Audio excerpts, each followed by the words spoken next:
Hello, everyone, and welcome to Authentic Journeys, the podcast where we dive into the depths of self discovery, vulnerability, and healing with a spirit of adventure and playfulness.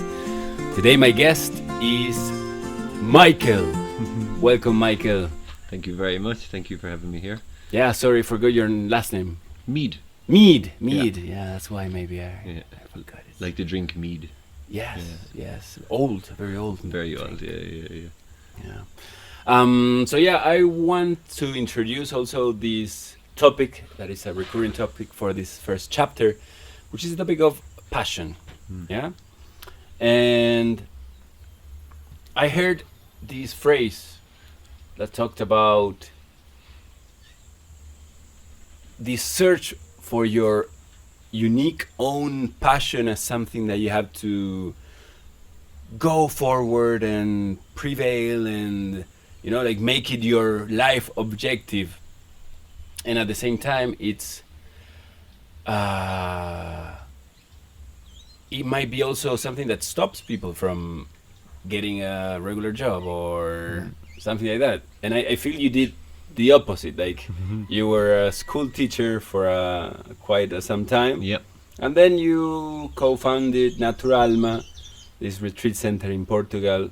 You're from Ireland, I forgot to say that as well. People will already listen to that. So I would like to know your perspective on how was it for you, like this change in your career, in your life. Yeah, a very interesting question actually, and maybe even now I think it might be one of the first times I ponder on this a little. To become a teacher was something that I feel was more inherited, as my mother is a teacher, and I inherited this. I think also this sense of what an important part of people's lives it is to be a teacher. And if I could say, was it my passion or not, I'm not so sure if I asked myself this question at the time. Yeah, it was more of something that I fell into, and I did find a lot of passion in working with children.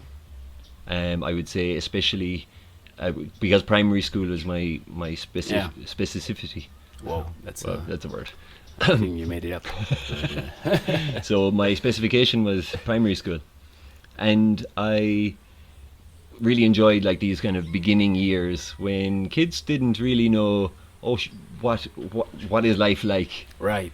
Who's my teacher, how do I relate with them, and I really enjoyed this and was passionate about creating a lot of fun, and also this was sometimes a very difficult balance to find with we must do this amount of work, this is what should be covered in the year, the curriculum and stuff, and this caused a lot of conflict for me in my life as a teacher.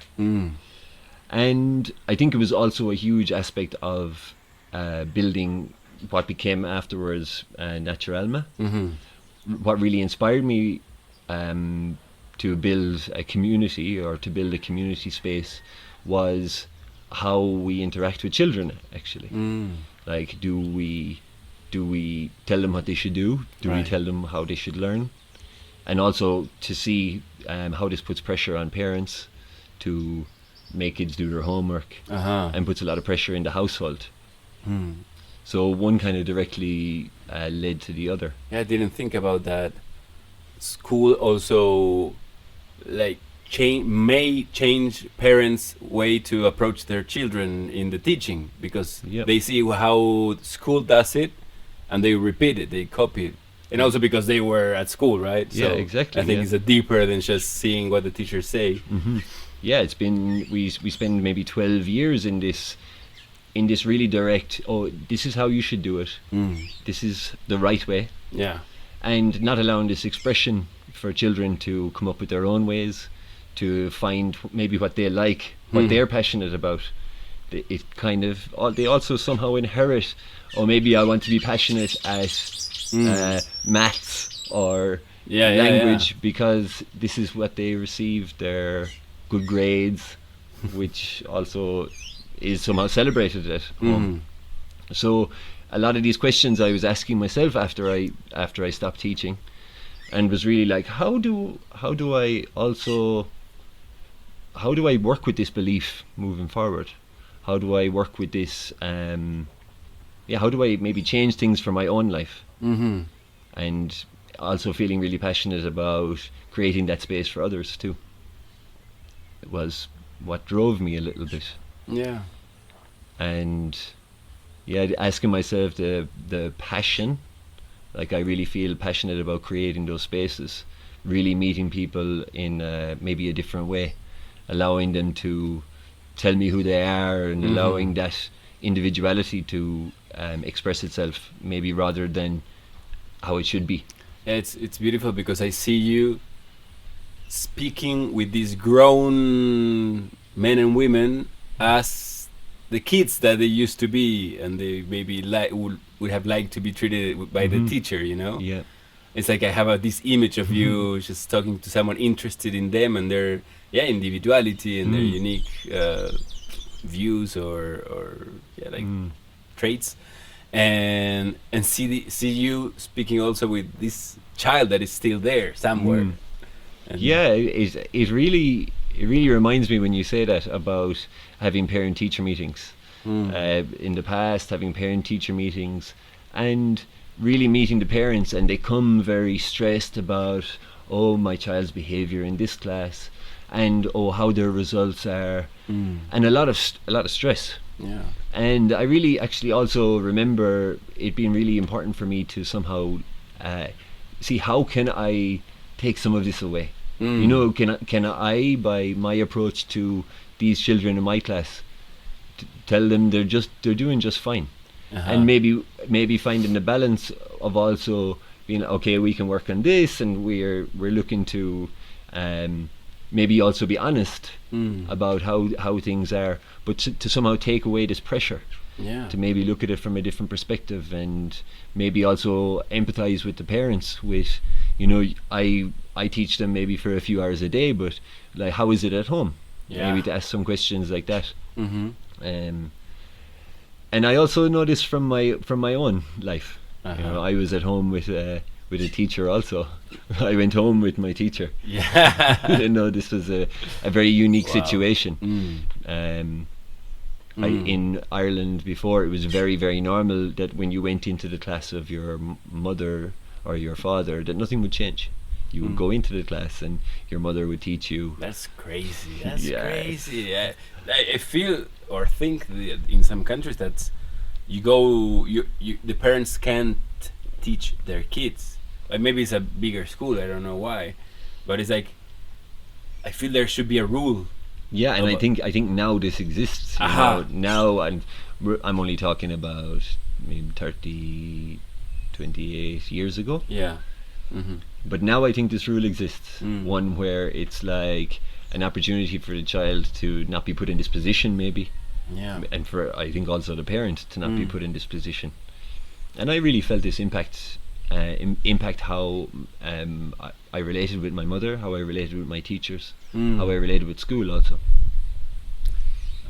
So it's interesting also, like this having a mother as a teacher and having a teacher as a mother kind of mixes things up, and so there's also this wish to be a parent of your students, you know, of like, because I hear this interest, Yeah.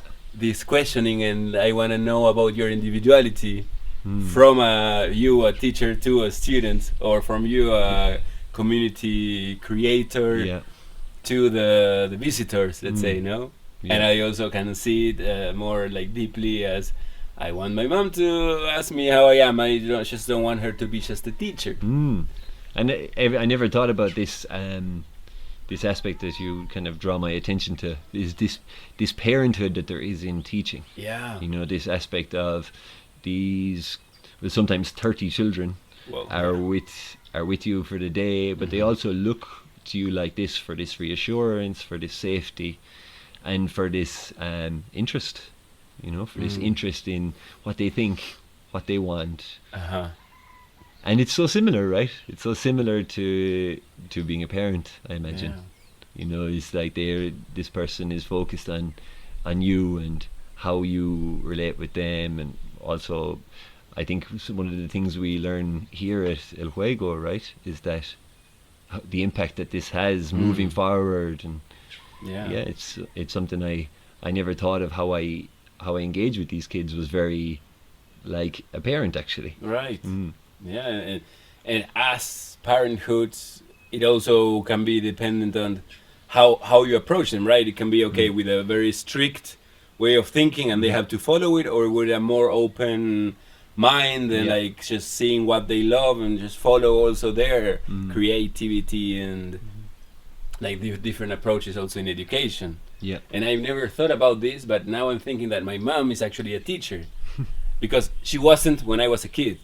But then when I turned, I don't know, like 25 or something, she started teaching at my sister's school.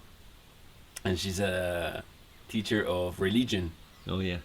And she taught the same grade every year when they learn about going to hell and confession and the importance of confession so you don't go to hell, the importance of repentance.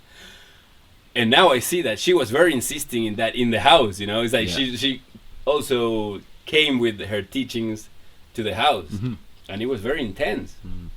And now I can also relate to that. She was also like reminded every year about the importance of this, and like brought it to the house as well. And it became quite a pressure to be like a good boy and not sin or confess your sins or all this, I would say, crap. Nice word to describe it. Yeah. And it resonates an awful lot for me too.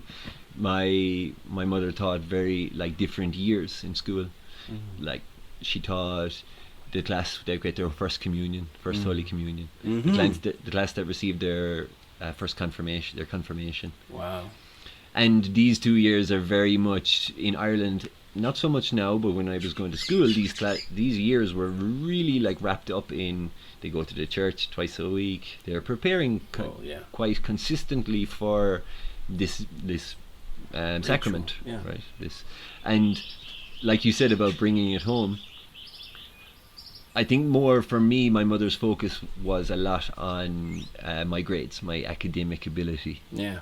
And I can also see in me, even remaining to this day, how important it is for me to get it, to understand. And sometimes this can be a really beautiful tool, a tool where I like can learn a lot, a tool where I can be very open to new experiences. But it also can be one that I put a lot of pressure on myself to be intelligent. So like you said, to be a good boy. Right. For me, this intelligence can be something that I really, if I don't have it or I don't get it, it can actually sometimes stop me entering into something new. Yeah. It can be a very terrifying weight to carry into something. If I don't do it at this 100% mark, I can't do it at all. Yeah. And this felt very. As I found this, it became less burdening. But no, I've really enjoyed sometimes doing stuff when I don't have to get it actually 100% right. You know, to be like perfect. Yeah. To be not perfect is an option. And that was maybe not so much of a freedom for me before, to be not perfect in everything. Sometimes it would stop me like picking up an instrument because I can't be the best. Yeah. It might sometimes stop me from singing. Also, singing was a big one actually. I didn't sing at all because I couldn't be like the best singer in the world. Yeah, so crazy. Yeah. So crazy this. Yeah, I know it too, and I actually on one of the therapies here in El Juego in a regression, I was speaking with my father inside of me with the eyes closed with this image of my father, and I was telling him that I was too afraid to fail, so I didn't dare to do stuff. And my inner dad responded, well, that's stupid, because failing is how you learn to do stuff. And then I spoke to my dad in real life, telling him what he said inside of me, and he's like, yeah, that's perfectly right. That's how you learn. That's completely agree, you know. And that's beautiful. Yeah. Again, I think it's something also from that experience, right? And what comes to me when you say that is reminded that when we're at our youngest, our parents are really young adults also. That's true. Quite usually, you know. Yeah. Sometimes between this age, maybe between 25 and 35. Yeah, my dad was like 26 when when I was born, something like that. Yeah, and I can imagine also, I'm from a small family of 3, and I'm the oldest also. So a lot of pressure for it to be done in the right way, you know, and a lot of pressure for only boy. Yeah, and exactly, and this, from a religious background as well, this brings another responsibility on this very small baby. Yeah. And a lot of that academic pressure, you know, was somehow, again, looking at it, it is maybe the mark of success of the parent. Mm-hmm. You know, how do they measure if they've done a good job or not? Yeah. Maybe it's like this. Yeah, maybe. Let me see if I have some questions for you. So yeah, like going back to this topic of passion, you were talking about this education, and also not only like just in a school system, but connecting with others, right? Like just finding out who is the person that is in front of you, and what they love, and like how do you feel? Yeah, how does this passion connect you with your purpose or your mission in life, or even if you know what it is, you know? Yeah, well, the purpose, when you said this word, it was like, I really feel like passion is something that I've really tried to cultivate in maybe a day-to-day experience. Something that really maybe I see how I spend every day. Do I spend it taking some time for myself? Do I spend it around people who I enjoy? Do I spend it around people that I'm challenged by? And also this curiosity maybe for new experiences. Yeah. That maybe the variety that I can bring into my life, that I'm not doing the same thing every day. This is something that I feel really like passionate about creating for me. And I think maybe also before I was very passionate about what I create for others. But I really feel like recently, and even very recently, a lot of my focus has gone towards how do I do that for me. And maybe as a result, other people might be affected in some way by that. They might be inspired by it. They might want to come along. They might want to ask questions. They might want to also have that curiosity. And there's something I'm really passionate about, is that just that variety. And that wasn't always like that. I mean, because I know you a lot, right? I focalized you, and we spoke a lot, and I want to go more like kind of deeper into this moment in your life when you changed. When you changed like your view, or you open up to another way, and also, as you said, like so to find something new every day, and maybe before, like teaching in Dubai. It was more kind of something repetitive, or I don't know how it was. For sure, yeah. Well, one of the aspects of the 9-to-5 kind of style of job is this repetition, right? Yeah. This going to the same building, to the same class, to the same people, working in the same situations. I mean, it might change from year to year, but this repetition was something that I think I found life very dull. Yeah. And maybe also at the time I didn't see the importance of this fire, the importance of this excitement about maybe on a daily basis. Yeah. Like today I woke and I was really excited about coming here to speak with you.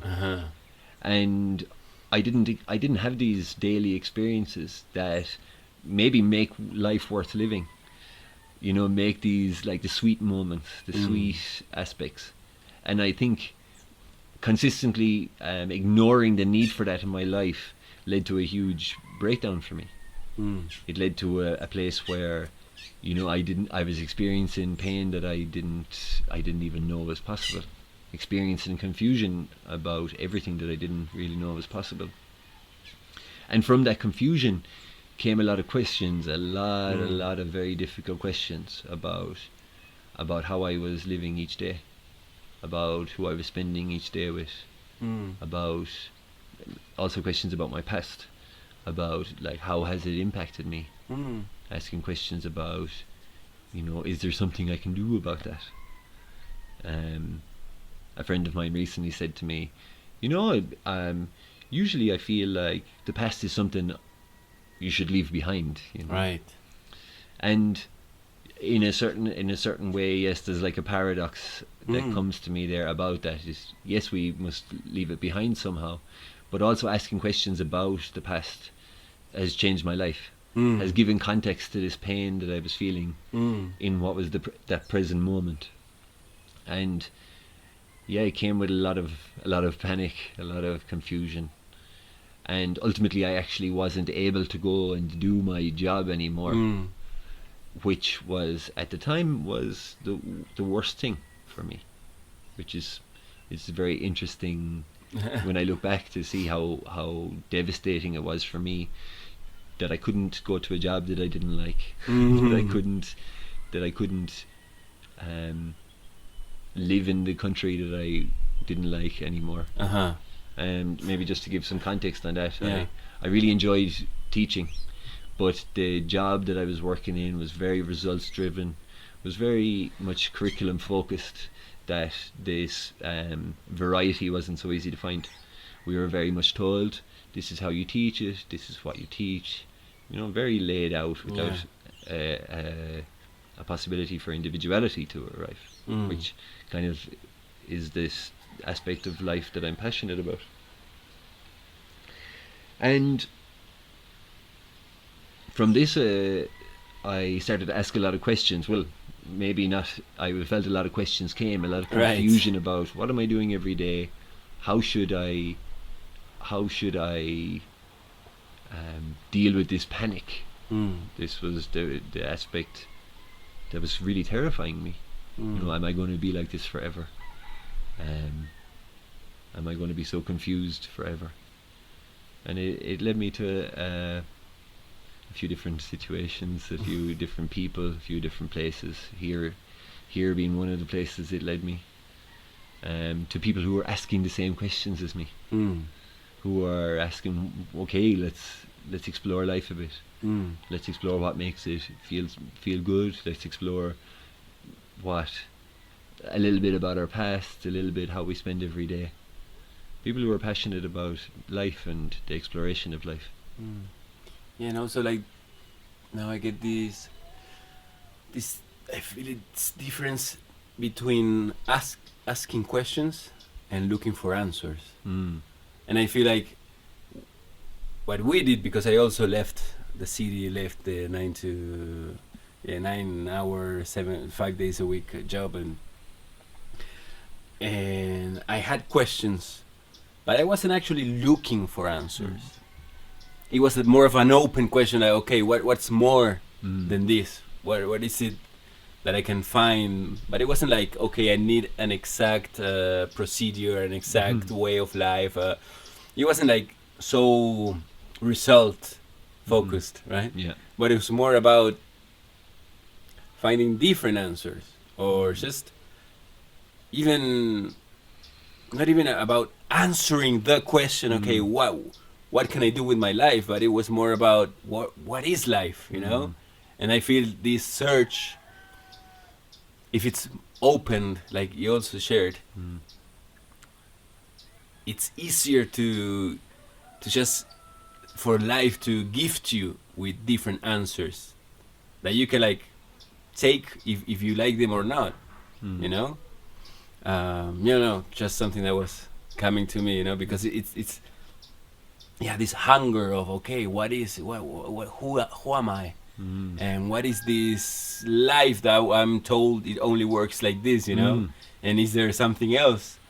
Yeah, and I think I actually entered into this exploration with these questions, and with the same attitude I had at the beginning, Right. was this result focused. Yeah. You know, this like this plus this must equal this. Mhm. This, like mathematical Equation. or formula searching for that life is like this, and thank you for the answer, and now I can live. Yeah, yeah. And this was something that also, as I continued, I see, oh wow, like every question that I ask can have many different answers. And this openness started like slowly, a bit painfully, open the door for me to see, like I can have a different answer every day. Yeah. In 10 minutes time I might have a different answer to the same question. Like if I ask myself the question how I feel, this is constantly moving and constantly flowing and constantly changing. And I've really started to see it as this roller coaster that has lots of different ups and it has downs, and it has different parts where you scream at full volume, and there's parts where it takes a little break and slows down and then speeds up again. And really being able to like be on this roller coaster, you know, and maybe to let go and put your hands in the air and to enjoy it a little, and to see that the result can be this enjoyment. Yeah. This enjoyment of maybe what I thought before was really negative. It was really bad to feel sad, and I didn't want this in my life. And it's really bad to be afraid.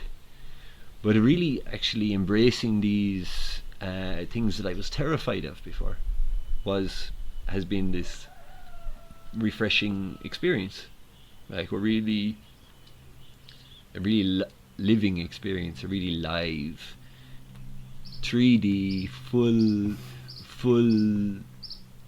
how do you say, like just a full experience. Virtual reality experience that, you know, it can't be comparable to anything. It can't be comparable to anything that I was able to find in work before. Anything that I was able to find even in certain passions. You know, to learn music, yes, it's a beautiful aspect, but of this experience, of this life experience that includes all of it. I don't know if that lands or makes sense, but it was just actually sounds poetic. Yeah. But it was taking this life experience as something also, something that I at each moment can sit and just enjoy that it's happening in this meat suit. Yeah. Which at some point also felt so scary, right? Yeah, for sure. Yeah, it was terrifying. I think when I was realizing this, oh, I'm alive and I'm breathing, and a lot of this was a really terrifying thing for me to notice at one point. Right. It was like a really scary kind of out of body experience that was very hard for me to grasp. And it was like this, I needed to grasp it. Yeah. Like we spoke about a while ago, it's like this importance for me, I must understand, I must grasp it. And this was one of the ones that it's ungraspable. And finding this ungraspability allowed me to a lot of that, oh yes, the answers can change, the questions can be different, we ask new questions on another day, new ideas come, but it's very ungraspable to understand it all. And trying to understand it is like, someone once said to me, it's like pushing a cow up to a baby and saying, eat that. Like this metaphor has really helped my relationship with trying to understand so much. Yeah. It's like I'm forcing something into something that can't comprehend it. And this was a lot sounds of very Irish about cows and. It was actually, this was Marius's metaphor for it. Yeah, because I have like the more biblical one is like trying to put the sea in a bucket, you know. Oh yeah. Oh wow, I don't know that one actually. That's like, I feel it's about trying to understand the mystery of God. Oh. So it's trying to put in, we are the bucket, right? So Yeah. trying to fill a bucket with the whole sea. Yeah, and it was also this moment of seeing how much focused I was on the mind and how the mind can understand and how it should understand, and putting a lot of pressure on my mind to figure something out. And then it was a lot of what I learned here at El Juego was about not really being so tough on that mind, but about coming into the body and also giving that its space, giving it space for that fear of being alive, and somehow allowing that fear becomes a lot less daunting. It also, I feel it, if you give energy also to the body, to the emotions, to the needs, the mind balances by itself, but you're just relying on the mind, and it's like going on this crazy spiral snowball effect, that is a never stopping. And also I really like something that I learned doing Vipassana meditation, this 10-day retreat course of 10 hours per day meditation, which was intense. And at like the 4th day or something like that, they gave you the option of doing aditana, which means firm determination.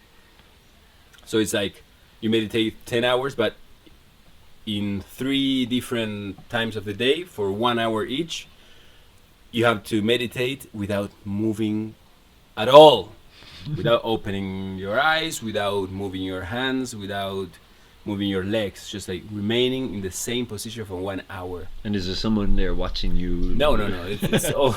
It's all. I was myself. I was my own guardian. You know, just like watching me and being like, "Don't you fucking dare to to lose." And I suffered so much. Like the second half hour, my knees were hurting so much. Like my head was, the knees. It hurts. It was going crazy. I cried of pain. Yeah. I always had some knee problem, but that was intense. And then we had like a Q&A session with the teacher of the Vipassana, and I asked him, like, it was a one-to-one, right? What can I do? Because like this aditana thing, it kills me. I cannot do it. My head, my brain shouts at me that it hurts so much. And he's like, yeah, that's the problem. Like you have pain, and the brain, every time it shouts, it makes it double, and it just like triple, quadruple, and it just goes exponentially worse, because the mind is like multiplying the pain that you're feeling in the body. But if you just breathe to the body and like analyze the pain, he gave me this technique to like, okay, observe the pain and just dissect it to see if it's pulsating, if it's hot, if it's warm, if it's electric, if it's like intense, if it's in one area, if it's all around it, And I did it the next hour, and I could keep doing it for half an hour more. Wow. It was incredible, the change. Yeah. And I could just see there, like, wow, the mind. Because they always say, pain is inevitable, but suffering is optional, or the other way around. Yeah, suffering is optional, and that they talk about the mind. That it's like that's how you suffer. Yeah, it makes it bigger. It's like it doesn't allow you to escape it. It doesn't allow you to focus on something else. Even. Exactly. Yeah, and that was such like I lived it, and it still helps me if I'm in pain. I don't know if I'm having a wound healed. I can still meditate and just locate the wound and go there, and it's so much easier. Yeah, and it reminds me also this relief of something that you do here a lot when you're accompanying is to encourage people to breathe towards the pain, right? And it's this relief that it comes with. If it's a sadness, is like to cry. And I found this to be so beautiful, like in my life, where rather than go to this, I would also trying to figure it out in the mind, trying to like, what can I do now, something to take the sadness away. Yeah. But allowing this sadness to move through and move to the other side and see what's after it has been such a beautiful, life-giving experience for me. Yeah. And yeah, it just reminds me, like you said, is how you guys accompany similarly, like the like your guide in the Vipassana Yeah. was sharing there about Mm. just, it's not about maybe forcing something to change, but just putting a focus in a different area. Yeah, exactly. Like I remember myself also holding on to a pain or to sadness or anger, and not expressing it completely because I wanted to understand it first. So it was like, okay, I'm not gonna. I don't know what's happening to me. I don't know, and I need to know. I had this belief. I need to know before I can share with someone. Yep. So when I find out, it's already gone, you know, and maybe I stayed with it for 3 days when I could have cried with the first people I encountered and be like relieved in half an hour. Yeah. That's crazy. Yeah. And it kind of reminds me of this roller coaster again. Yeah. You know, it's like rather trying to stop the roller coaster all the time, but if you just go with it, it really leads to the crying, to the like, and you have this exciting experience. Whereas stopped on the roller coaster, you're stuck in the sadness. You're not allowing things to move and experiencing this full colored, like HD life. This.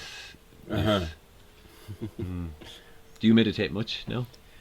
Yes, I try to every morning after my exercise.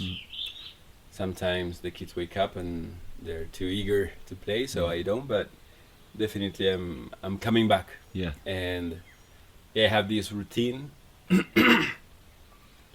of I have like a 1 hour workout, and then I have like 3 phases of meditation. Let's say 3 steps. So the first one is Vipassana. It's just like concentrating on the breath, which I heard it also is great for training the mind to get away of a repetitive thought. You know, it's like to have a distance, and it's the same. Or even if you are in a tough situation, there's like you're just bombarded with thoughts of this person is against me or whatever. If you train the mind to come back to the breathing, because if you meditate and just concentrate on the breathing, so many thoughts will come up, and you can go 15 minutes if you don't realize it soon, you know. But you can be like, okay, I'm leaving the observation of my breath. I can come back. I can come back. And this training is also helpful for these situations in life where you're like, okay, I'm going away with this thought of this person hates me, blah blah blah. Yeah. Okay, what's really happening? You catch yourself, right? Catch yourself, yeah. Oh, yeah. I feel like I am actually creating a conflict because I interpret blah blah blah.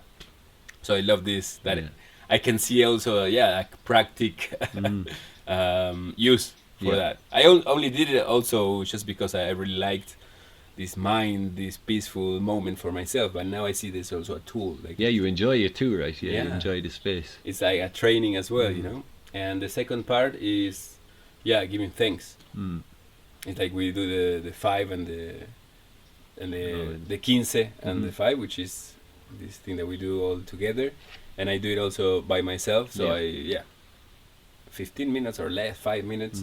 I just thank for whatever happened yesterday. I thank for the family, for the community, for whatever comes to the mind, and the brain kind of gets used to also finding new things to give thanks to. And because interestingly, one question I have about this 5 minutes, do you feel like sometimes like your mind is fighting with you about like things you're not so grateful for? Oh no, really. No, that comes in the third part. I want to end on this.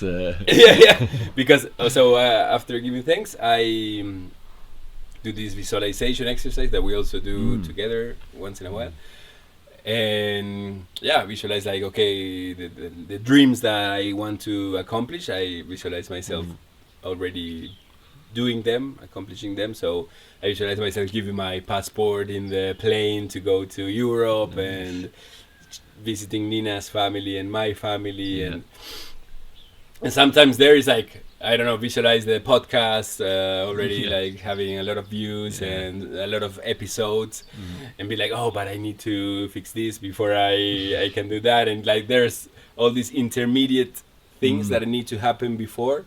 These actions, right? These actions that are required to, but that's not the point, you know. The point of the visual, but also maybe they do, because I see the steps. So it's actually not about just negative thoughts coming up, but it's more like, okay, actual steps that need to happen to achieve the dream. So actually, it's all kind of like you said for the Vipassana. It's really nice moments, but you also see this practical element. So maybe like this also. Yeah, that's true. And it's a gift. It's like comes after just dreaming about something. Wow. No, I really enjoy this Kinze too, this visualization. But one of the aspects that I find for myself in there is sometimes, depending on how I'm feeling or what's going on, this gratitude can be like, you know, a different experience. I really reminding myself to stay in the Kinze, you know, stay in the gratitude, stay and seeing stuff that pops in, like intrusive thoughts about what I'm not so grateful for. You know, what I'm annoyed about, what I don't like. This bit, it's also part of what comes and goes, and learn to be a lot more patient with myself. And also I see them as steps to be grateful, in the sense that, okay, if this is on the way, then I can like do something about it, so it's not bothering me to really be completely thankful about something, you know, like a relationship with a person. Okay, I'm really thankful, but I didn't like this part. True. Nice. So it's like some obstacle that you can see that, okay, if I go through it, like I speak about it with the person or whatever, then I can be just like be able to really That's really nice. It's another thing I find there, right? It's like this.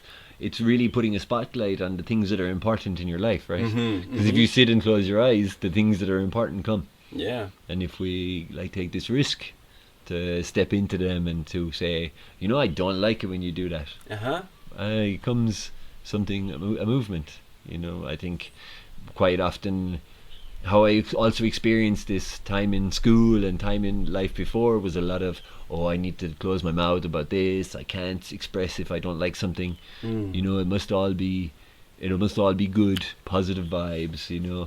Finished product or finished exactly, like thought. And really actually seeing how important it is to be active and to engage with the people that are around us, and how much it makes for more interesting experience too. You know, otherwise it's just all this, you know, tiptoeing through life, being afraid of how I will impact somebody if I say I don't like something, or, you know, maybe I'll be seen as too much. But actually how you can create the life that you want by addressing what you like, what you don't like, celebrating what you do and cursing what you don't, maybe. I heard this I don't know if you've listened to Alan Watts much before, but his metaphor about the dream reality. How is it? That if we could have the skill to imagine or to dream our whole life in one night, that if every night we went to dream, and the first night we would dream all amazing stuff happening, all this stuff that's really, really cool, all this stuff that we want to happen, that's the most exciting, that's the best. And then we would dream this for a while. This dream we'd really enjoyed for a while. But then after a while, this success would get super boring. And we'd add in like some difficulties, and we'd add in some challenges. And eventually, after enough time, we would end up dreaming the exact life that we're living right now. Whoa. And this was a really beautiful realization, and something that really helped me with approaching difficulty also, was to see that how interesting, you know, maybe I can put this perspective of how interesting it is to be in this challenge, or in this, and to look at this also as part of my roller coaster, that I ask for this somehow. I ask, if I was to have my dream, I would end up here anyway. And this has been a beautiful metaphor for helping me with difficulty. Yeah, it's, and if we see like in the wider aspect of like, okay, we are born, we live, and then we die. And so like, and they say this in several books, and like talking about immortality and how it would be awfully boring, because like we enjoy life because we know it's not forever. So it's like the wider aspect of what you're saying is like, so we're gonna die. Yeah. And the beauty of each moment is that it's unique. Yeah. It's cannot be repeated. Yeah, yeah. It would be impossible to replicate even. Like the clouds in the sky, if we were to do this exact podcast and say the exact words, these clouds in the sky back here wouldn't be the same. You know? Or the birds chirping through the whole podcast. Yeah. It's so differently. And I love these moments of attention. You know, these moments of like, it's kind of like a dissection of like what's happening right now. And at one point I was really feeling like, if I could look at each moment like it is right now, there wasn't this space for such negative thoughts, you know. These moments of gratitude, these moments of noticing something, you know, noticing the birds, noticing the way the clouds are in the sky. There was not such space for negativity, really. And not to give value, of course, like we said, you know, of addressing that negativity or addressing these things we would like to change or these things we would like to be different, but just also having seen how do I want to spend each moment, or what do I want to notice. And and noticing also in my life that I've really enjoyed people who, you know, we share something like that and it's like, oh yeah, you know, this noticing it together. You know, I think before, if I said this maybe to my colleagues, or if I noticed this maybe with people I was in school with before, they went, what are you talking about, you know? Like, this is crazy, you know, it's crazy talk.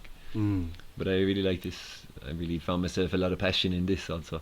And I think about also parenthood, you know, and like being a parent and these situations where, okay, the kids are either tired or there's something that they're annoyed at, but they don't know what it is, and it's like chaos for 15 minutes. And it can be so stressful if you're just completely immersed in that moment when they don't know what to do, but they're just like either crying or kicking stuff, or, you know. But I heard this advice that it's like, okay, if you had the opportunity when you're old, you're 80 years old, to come back to this situation with your kids that are still kids, and no, they're not grown-ups that left the family and are living with their family somewhere else.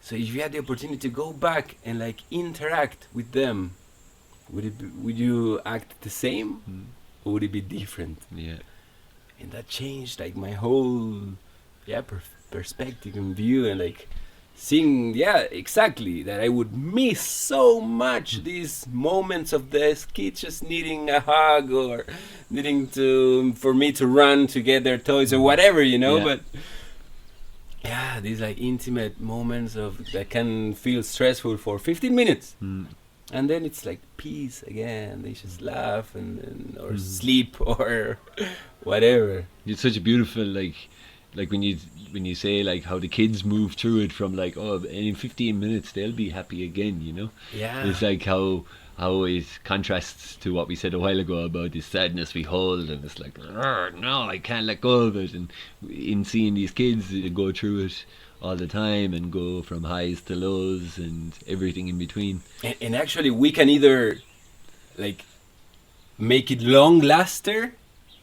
Well, make it last longer, because if I'm stressed, I'm gonna relate with them with this stress and with this irritability. So they're gonna we're gonna like stretch this moment.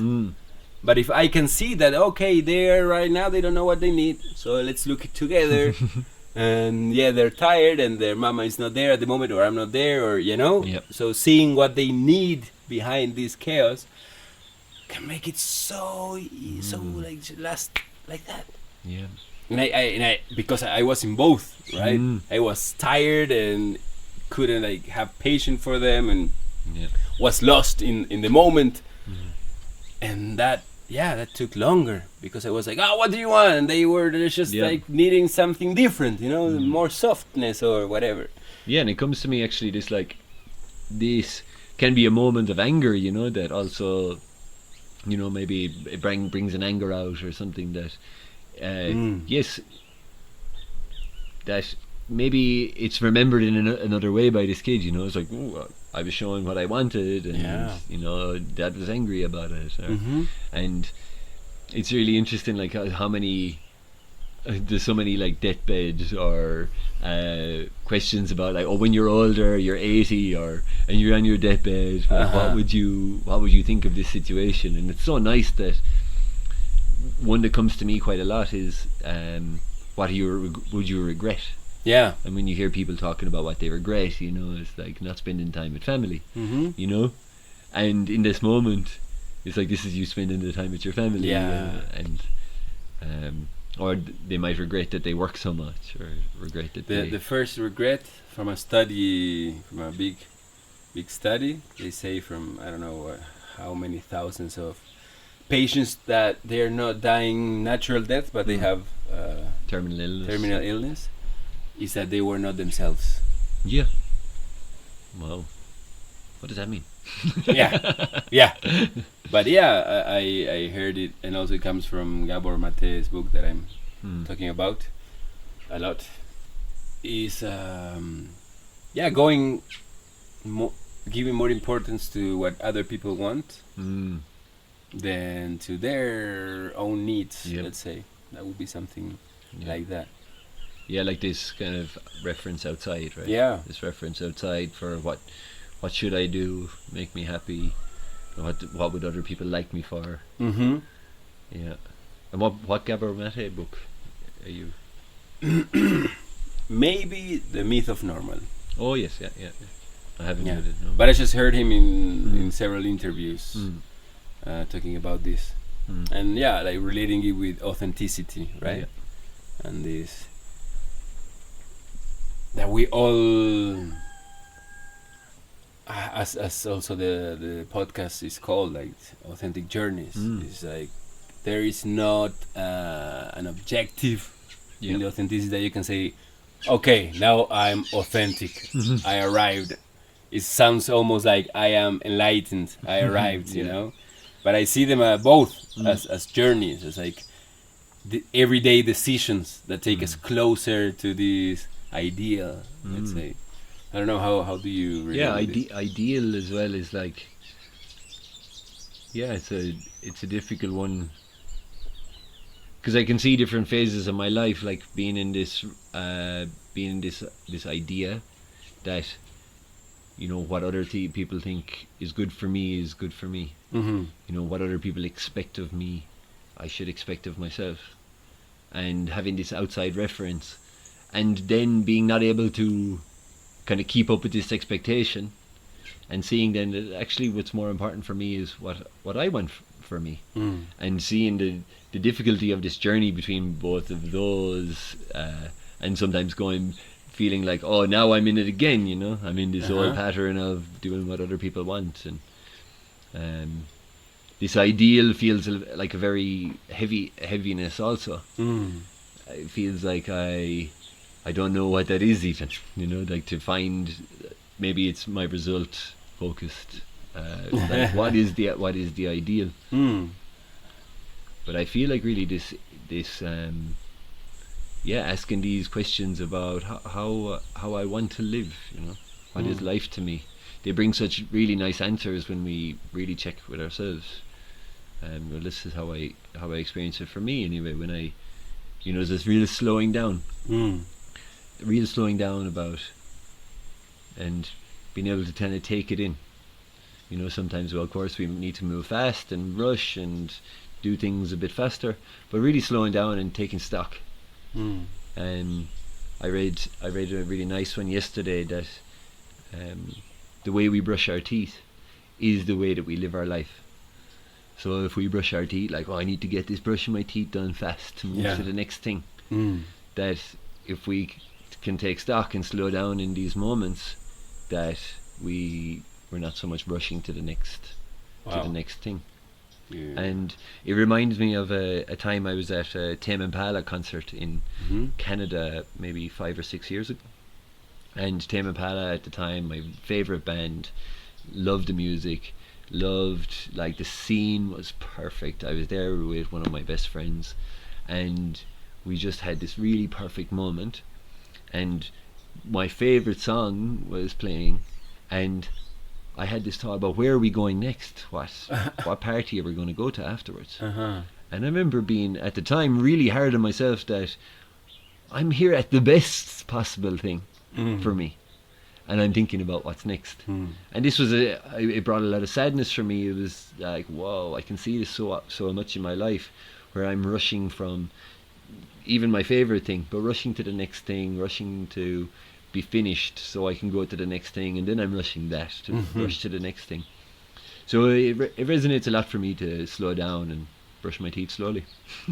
Yeah, what does it mean if you forget to brush your teeth some days? Oh. Oops. Okay. Yeah, too much information, I think. yeah. Did you forget today, or?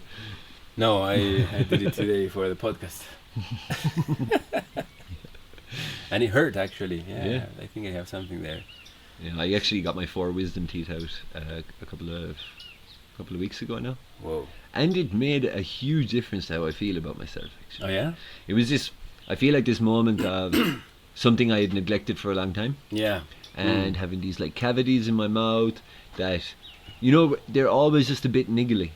A bit niggly, and sometimes it's a bit sensitive when I eat something. But I got the 4 out in one day, like a really tough. It was a tough few days, but I can say I really feel like much more comfortable, like much more, like I've felt a lot happier since. Wow. So whether something in less mind.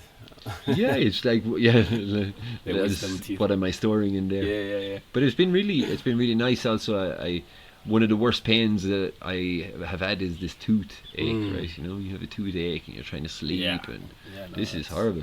So it was like maybe taking care of these things. You know? Nice. Yeah, for sure. That's in the agenda. Let's see. I have some questions. Nice. I would like to ask. So the first question I like to ask is, if you could go back to your childhood and meet your younger self and your parents, what would you tell them? My younger self and my parents. Yeah. Your parents. What would you tell your parents first? My parents first, okay.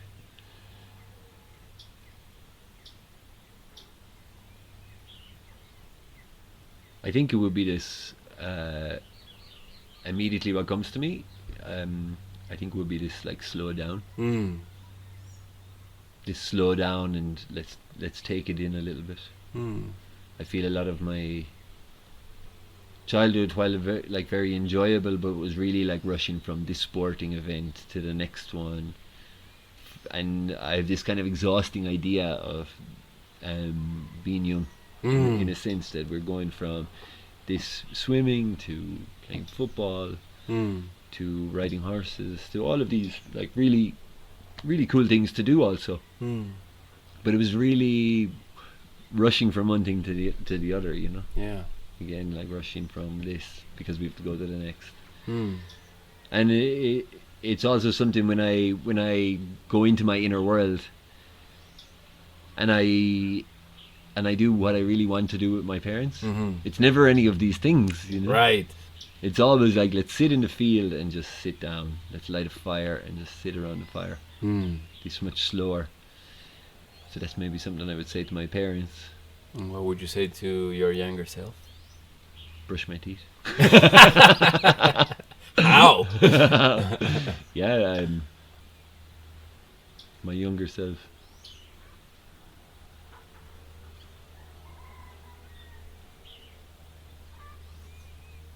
I don't really know this. Whoa. This one catches me a bit.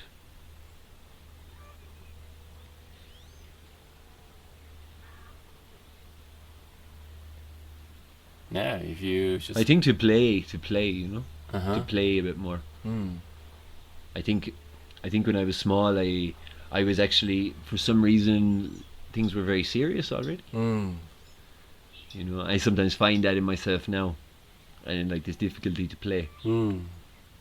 But I think it would be to play, to really like, you know, to have fun. Mm-hmm. This would be. Yeah. And next question. In one word, how would you describe the community El Juego?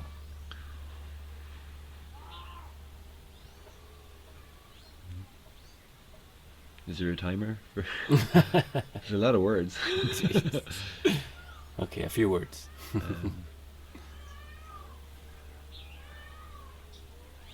I think I would say. I think I would say transformation. Mm. For lots and lots of different reasons. I would say transformation. Like for me, it's been a huge transformation to engage with life how it is here. Mm. You know? To really look at life the way you guys look at it in this aspect of playing.